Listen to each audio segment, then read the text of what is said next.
Okay, is there a secret to English pronunciation? If you have been following me on my channel for a while, you've seen that I have talked a lot about pronunciation and sounds and things like that, a lot. And especially for Spanish speakers, this can be a really tricky topic. But if you are continuing to improve your pronunciation in English, if you are a Spanish speaker, there is something that you need to know. This has been the thing that has allowed me to internalize English sounds better, to improve my accent every single day more and more, and it's just been a blessing to me. So I'm really excited to tell you what it is, so stay tuned. Hey there guys, welcome back to my channel. This is Alejandra, and today I'm going to tell you the secret, the number one secret to English pronunciation for Spanish speakers. And so different nationalities have different sets of difficulties when it comes to learning English, speaking better English, etc. And so today, of course, I'm going to focus specifically on Spanish because that's, what I do. So what is the secret? Well, the secret is the following. Many of the English sounds exist in Spanish. I know, crazy. But let me just say that again.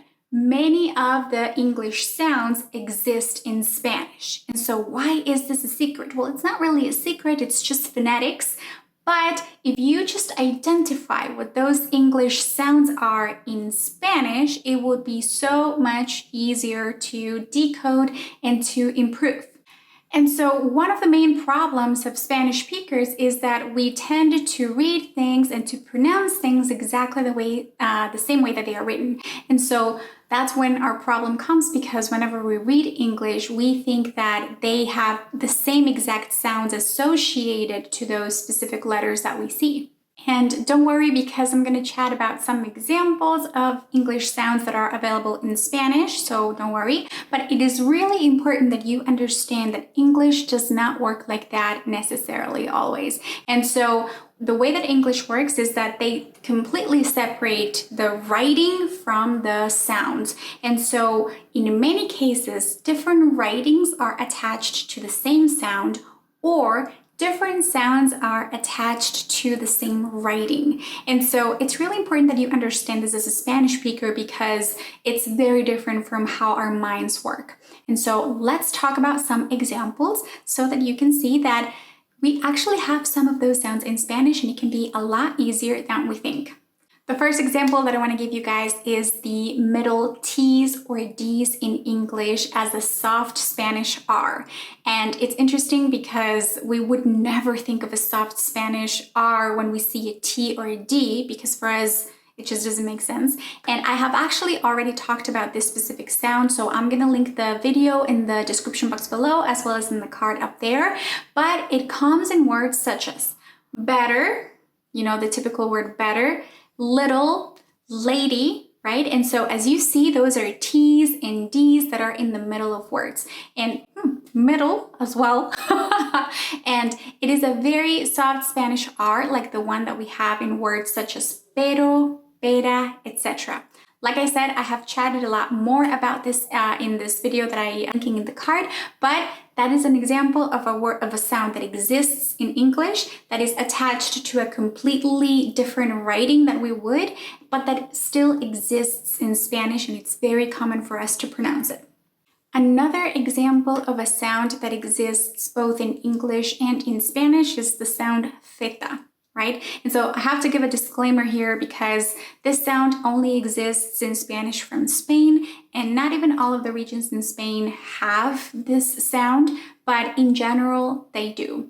And so the thing is that this sound is found in English in words such as think, through, thorough, etc.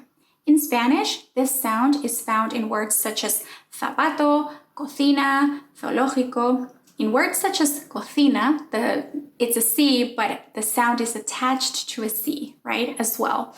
And so this is even a great example for you guys to see that one sound can be attached to two different writings. We have the theta and then we have the C, right? And so just so you know, if you're from Latin America or even the Canary Islands, which is where I'm from, we would never say zapato because we say zapato, cocina, etc. However, it is a great way for you to see that it does exist in Spanish. And so what you have to do is whenever you see words such as think or through or thorough or therapy and things like that, you only have to think of a theta, right? Like a th, all right? And it's so much more easily adaptable when you know that you have that sound, right? Something else that I want to tell you is that the sounds in English that are we consider more difficult are not necessarily as difficult to produce for Spanish speakers, right? So for example, it's true that we don't necessarily pronounce the V as a V, but we are capable of producing this sound. We are able to put our upper teeth on our lower lip like this, and we're able to say v, v, v. Okay, for example, vast, right? V, right? And so what I'm trying to say is that the things that we consider difficult are not necessarily as difficult for us to produce in Spanish, which is great because not only do we have English sounds available in Spanish that we actually use every single day, but even the ones that we don't necessarily have are not as difficult for us to produce. We just have to train our articulators. It's no different than training a muscle, right? And so it's not super complicated in that sense, right? There are many other sounds such as B, M, N, etc. All of those sounds we have in Spanish. All the sounds that I just mentioned, B, M, N, for example, are sounds that are a little bit easier because in both English and Spanish, we attach them to the same specific writing, right? And so the hardest part is to find the sounds that we have in English and Spanish, but that we attach to different letters, right? Like the ones that I mentioned earlier. And that's totally fine. It just takes a little bit of work, but trust me, it makes life so much easier. Okay guys, this is the secret to English pronunciation for Spanish speakers.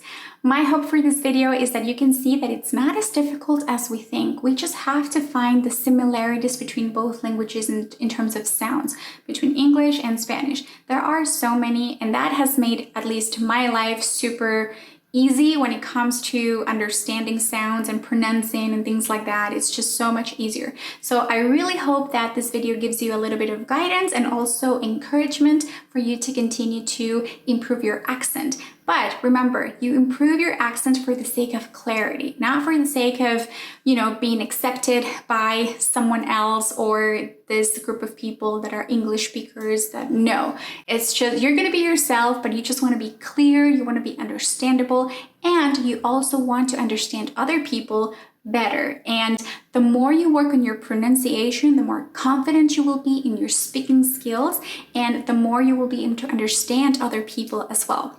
Remember that communication is, it takes two to tango, right? So you speak, they understand you, they speak to you, and you understand them, and you're able to interact. So don't forget that this is for the sake of clarity and effective communication. Okay guys, I hope you have a great day. Feel free to like this video. If you have, to also subscribe to my channel. Don't forget to do that if you want to see more videos like this. All right, like I said, have a great day, and I cannot wait to see you guys next time.